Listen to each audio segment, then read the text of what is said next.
Welcome back to the deep dive. Today, we're going to be looking at something a little different. Oh, should I be worried? No, no, no.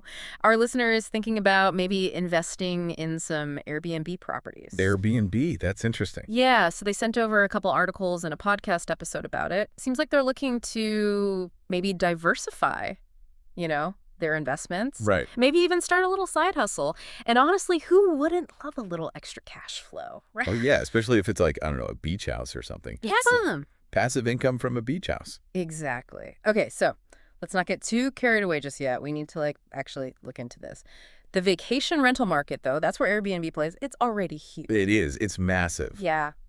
All three sources actually agree on this. It's like, it's a booming market. Yeah. Over $100 billion in 2023. Yeah. That's incredible. Yeah. And travelers seem to just love Airbnbs. I mean, think about it. Yeah. You get more comfort. It's usually way more affordable than a hotel, and you can find some really unique places to stay. Yeah, you can get like a whole, I don't know, a yurt in the mountains or something like that. Yeah, exactly. And, people are blending work and leisure travel a lot more these days, so I think that's also contributing.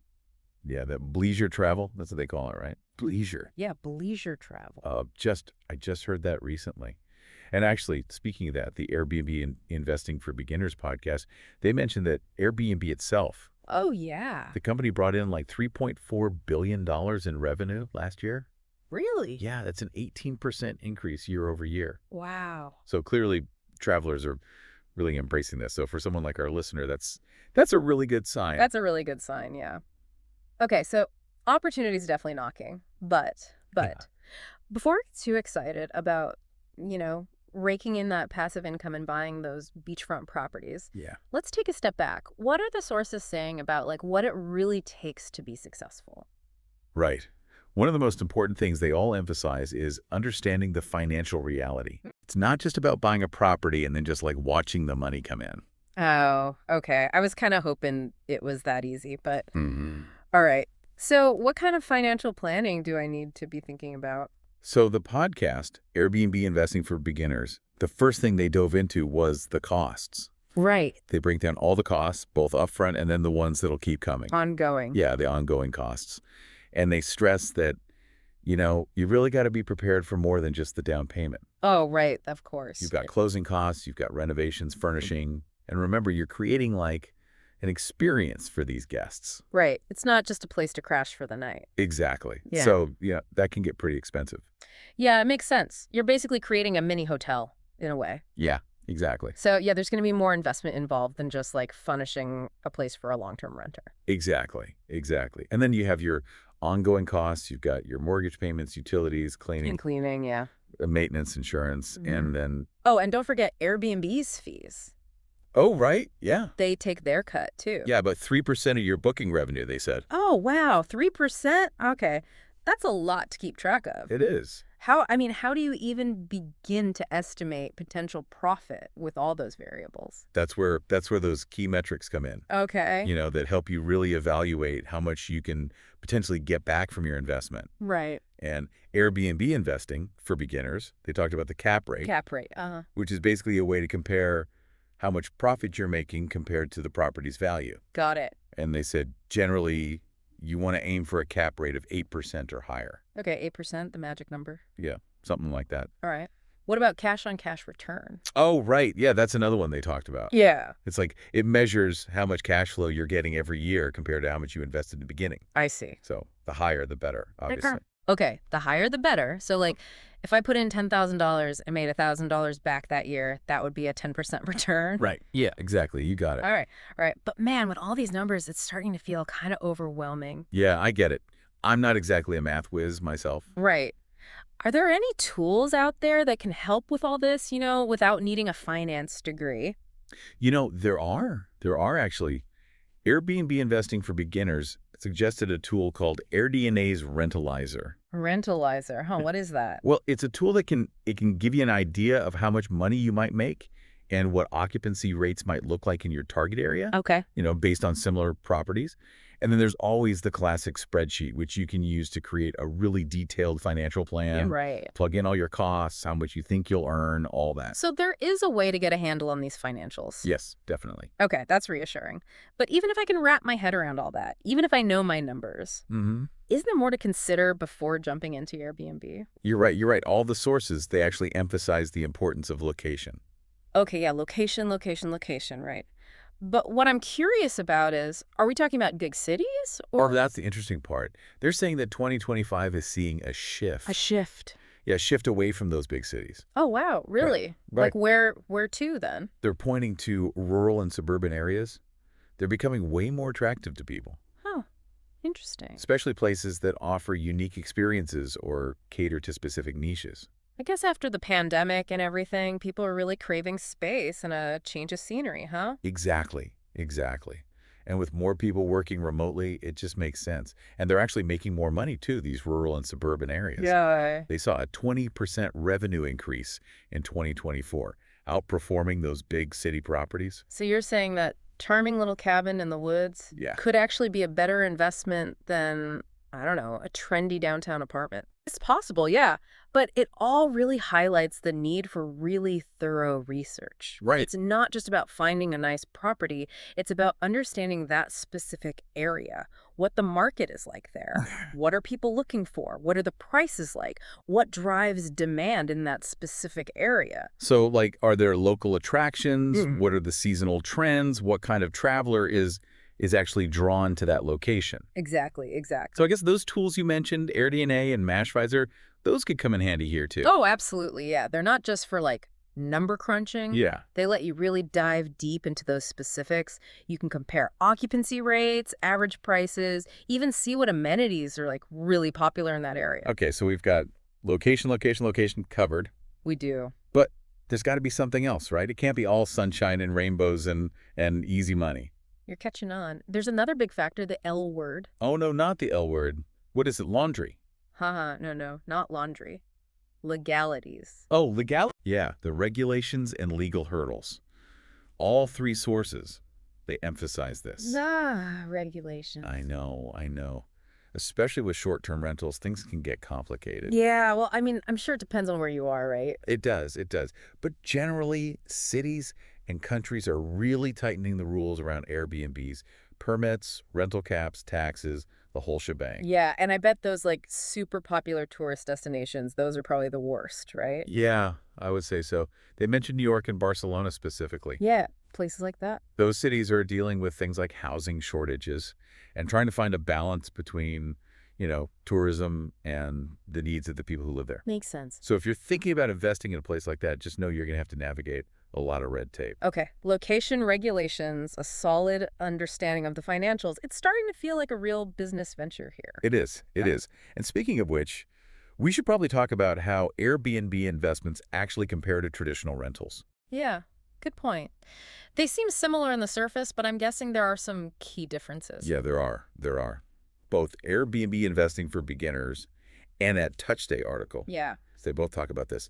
The main differences are in ROI, the risks involved, and just like how much you got to be involved as the owner. Okay, let's break it down then. Where do the differences lie? So the podcast, they pointed out that a major difference is how you charge. With Airbnb, it's usually daily rates, Okay. while with traditional rentals, it's monthly. Right, that makes sense. And this actually gives Airbnbs the potential for a higher ROI. Because of the flexibility with the pricing. Exactly. You can adjust your prices based on demand. Right. Seasonality if there's a big event happening. Okay. You're basically responding to changes in the market as they happen. With a traditional rental, Right. you're stuck with that monthly rent, even if you could be charging more. Interesting. Okay, so I can see the appeal there from an ROI perspective, but what's the catch? Well, the biggest risk is that your income might not be consistent. Okay. You're relying on those short-term bookings, so how full your place is can change a lot. Right. 1 month, you might be fully booked. Yeah. The next month, you might have a hard time getting anyone to book. Okay, I can see how that could be a problem. It can be, yeah. Yeah. Especially if you're relying on that Airbnb income for things like, your mortgage payments. Yeah, I get it. It's a trade-off. So traditional rentals, they might not have the same potential for big returns, but at least they're more stable, more predictable. Exactly, you got it. Yeah. And then there's the question of the money you put in and maintaining the place. Okay, I have a feeling this is where Airbnbs get a little more demanding. Yeah, you're right. It's not just about providing a roof over someone's head. No, it's not. You're trying to create an experience, a whole vibe. Exactly. Airbnb investing for beginners really emphasize that. Yeah. You're investing in really good furniture, appliances, Yeah. nice linens, decor, all those things that make a place feel like, you know, Like a home away from home, but like a really nice one. exactly, yeah. And of course, got to keep it all clean and in good shape. Yep. Regular cleaning, maintenance, repairs, So more money up front and higher ongoing costs. pretty much, yeah. But there is a potential upside. Oh, there is. Tell me more. Because Airbnbs are considered short-term rentals, there are some tax deductions and benefits you can take advantage of, Oh, okay. which can help offset some of those costs. Okay, so there are some financial pros to consider as well. Exactly. But even with that, it seems like Airbnb just demands a lot more hands-on work. It does, it does. Yeah. Airbnb investing for beginners. They painted a pretty clear picture of that. Yeah. Hosting on Airbnb is a very active thing. Yeah. You're dealing with guests coming and going all the time, managing all those bookings, answering questions, checking people in and out. Right. Cleaning between stays and any problems that come up, you got to deal with that too. Exactly. It could basically be a full-time job. So not exactly passive income then. Not really in the traditional sense. A Yeah. lot of hosts end up hiring property management companies Yeah. to handle those day-to-day tasks. Right. Makes sense. But of course, that costs money too. Yeah. There's always a trade-off. What if I wanted to self-manage, but I want to be smart about it? Hmm. Are there any tools that can help make it, more efficient? Yeah, definitely. They mentioned a platform called Hostaway. Hostaway. Yeah, it helps you automate a lot of the tasks, Okay. like managing bookings, communicating with guests, coordinating the cleaning, all of that. It even does financial reports. Oh, wow. That sounds pretty handy. Yeah, it seems like a pretty useful tool. Okay, so even if I'm the one in charge, I don't have to do absolutely everything manually. Exactly. That's good to know. All right, so we've covered a lot. Financials, location, regulations, the difference between Airbnb and traditional rentals, and even some tools to help out. Yeah. But I think it's time to talk about the elephant in the room, Oh. which is the challenges. It can't all be smooth sailing, right? You're right. You're right. Every business has its challenges. Exactly. So what are some of the hurdles I might face as an Airbnb host? Well, the good news is both Airbnb investing for beginners and that TouchStay article, they actually give you some good insight into those challenges Okay. and, more importantly, how to overcome them. All right, lay it on me. First up, and probably the biggest headache for Airbnb hosts, are those ever-changing regulations. Oh, yeah, we talked about that earlier. Yeah. It's a real pain. It is. It is. And it's worth repeating because cities and countries are constantly changing those rules. So how do I keep myself in the loop and avoid getting into legal trouble? Both sources recommend checking the local government websites all the time and maybe joining some landlord associations. Okay. They're usually the first to know about any new rules. Right. It's also a good idea to connect with other Airbnb hosts in your area. Right. Get the inside scoop. Exactly. They'll have some great insights from their own experiences. Okay. Those are some good practical tips. Regulations aside, what about guest-related issues? Those seem like they could be a nightmare. Yeah, they can be. It's part of the game, unfortunately. But there must be ways to, minimize those risks, right? There are. Okay, what are your top tips? Well, Airbnb investing for beginners, they talk about the most common issues. Damage to the property, bad reviews, and last-minute cancellations. Oh, yeah, all of those sound pretty stressful. They can be, but there are things you can do. Firstly, make sure you have good insurance Okay. that covers potential damage caused by guests. Okay.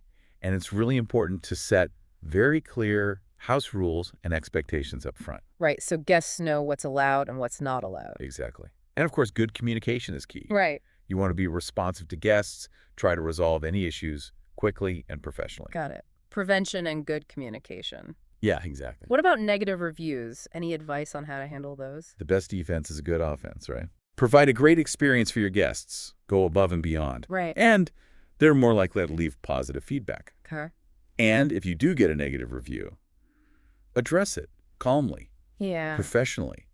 A sincere apology, maybe an offer to make things right, that can go a long way. Yeah, I can see that. Yeah. Okay, so staying ahead of potential problems and communicating openly seem to be key here. For sure.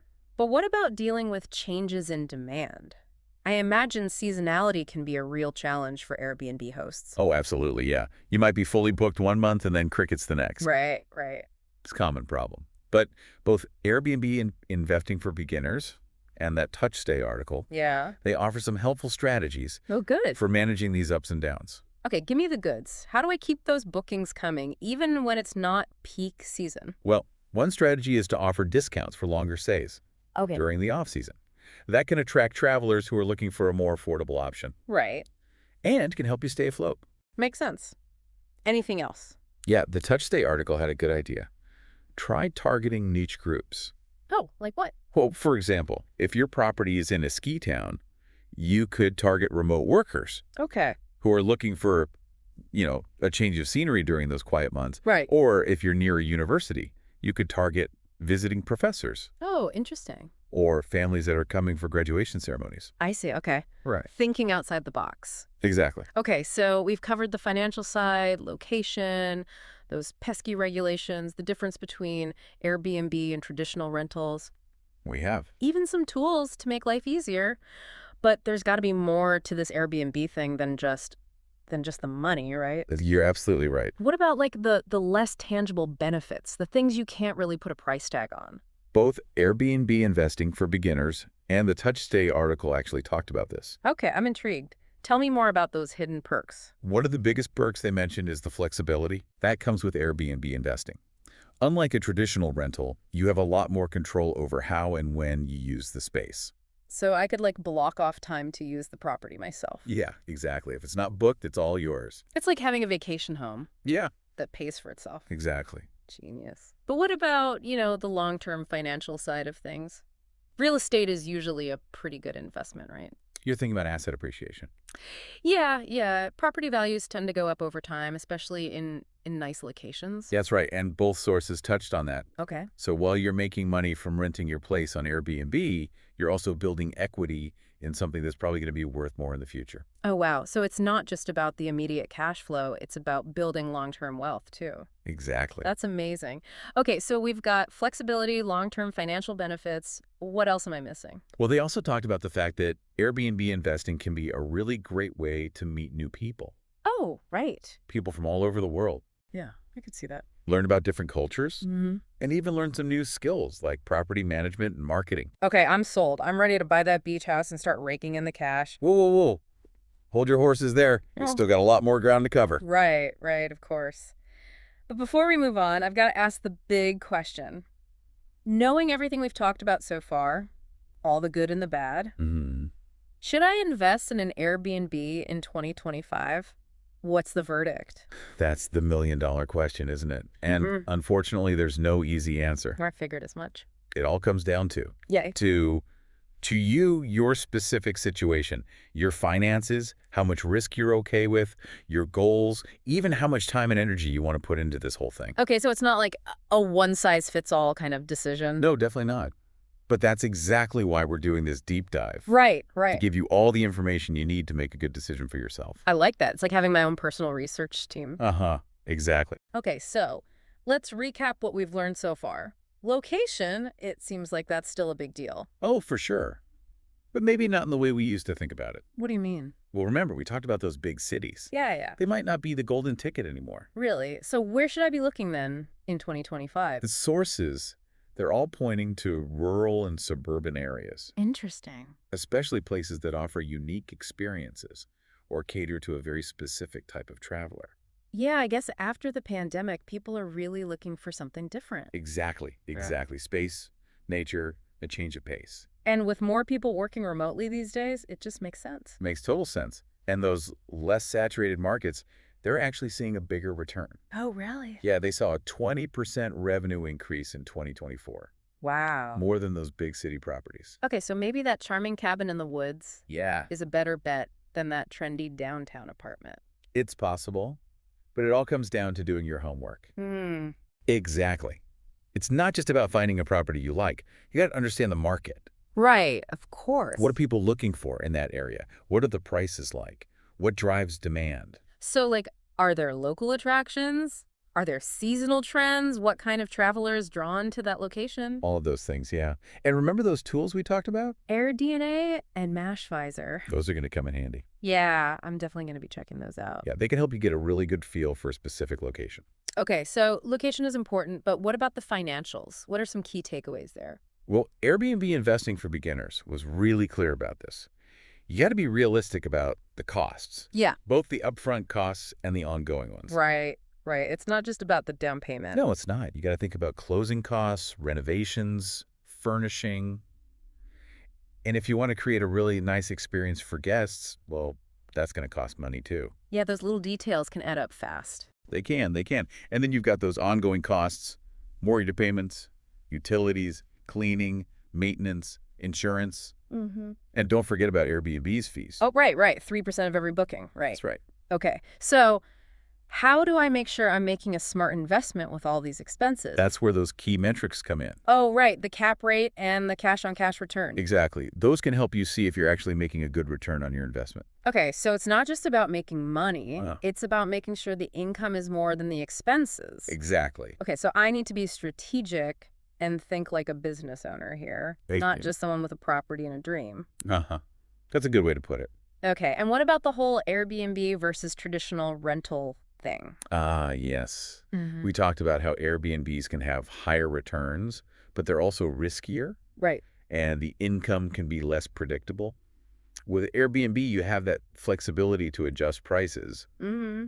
but that means things can change quickly. Yeah, I get it. Traditional rentals are more stable, but maybe not as much potential for big returns. Exactly. It's a trade-off. It is. It is. You got to figure out what's best for you. Okay, let's say I'm leaning towards Airbnb. What can I do to set myself up for success? Well, we talked about catering to what travelers want today, right? Right, right. Fast Wi-Fi, unique amenities, things like that. Yeah. Those things are important. Pet-friendly options, being eco-friendly, those are big too. Okay. Today's travelers, they're looking for an experience. Not just a place to sleep. Exactly. Okay. What else? And don't forget about your listing. Oh, right, right. The photos, the description, all that. All got to be top-notch. Professional photos. Yeah. A description that really captures what's special about your place. And a catchy title, right? Oh, definitely. You want Cool. people to click on your listing. Okay, so presentation is key. It is. It is. But what about actually managing the property? It sounds like a lot of work. It can be, but you have options. Okay, like what? You can hire a property management company if you don't want to do it all yourself. Right, right. Or you can self-manage, but even then, there are tools that can make things easier. Like Hostaway. Exactly. You don't have to be chained to your computer 24/7. Okay, that's good to know. But even with all the planning in the world, there are going to be challenges, right? What do I need to be prepared for? Oh, absolutely. Yeah. No business is without its challenges. But the good news is, with the right mindset, Yeah. you can overcome them. Okay, so what kinds of challenges are we talking about? Well, those ever-changing regulations, those are a big one. Yeah, we talked about that. Yeah, they can be a real pain. Any tips on how to stay ahead of the game? The best thing you can do is stay informed. Okay. Check those local government websites regularly. Right. Join landlord associations. Talk to other Airbnb hosts in your area. They'll be a great resource. Yeah, the wisdom of the crowd. Exactly. Okay, and then there are those guest-related issues. Oh, right, the dreaded guest drama. Yeah, unfortunately comes with the territory. Okay, what are we talking about here? Well, damage to the property is a big one. Oh. Negative reviews. Yeah. Last-minute cancellations. Oh, bad news? They are, but you can minimize the risk. Okay, how? First things first, make sure you have good insurance. Okay, insurance? Check. What else? Clear house rules. Okay, so guests know what's expected of them. Exactly. And again, good communication is crucial. Be responsive to your guests. Okay, be proactive, communicate clearly. Got it. Right. And if you get a negative review, don't panic. Easy for you to say. Just address it calmly, professionally, offer to make things right. Okay. What about seasonality? How do I deal with those dips in demand? Yes, the ups and downs of the travel season. Yeah, how do I keep those bookings coming all year round? Well, we talked about offering discounts for longer stays. Right. During those slower months, that can be really effective. And think about targeting niche groups. Niche groups, okay. Yeah, like if you're in a ski town, Yeah. target remote workers in the off-season. Oh, I like that. Or if you're near a university, think about those visiting professors or families coming for graduation. Yeah. Okay, so it's all about getting creative. It is. It is. Think outside the box. Okay, so we've talked about the financials, location, those regulations, the difference between Airbnb and traditional rentals, and even some tools to help us out. But I feel like we've been so focused on the business side of things Yeah. that we haven't really talked about the, I don't know, the heart of it all. What do you mean? Like it can't all be about the money, right? What about the things you can't put a price tag on? You're right. You're right. Both Airbnb investing for beginners and the TouchStay article, they talked about those less tangible rewards. Okay, tell me more. What are those hidden perks?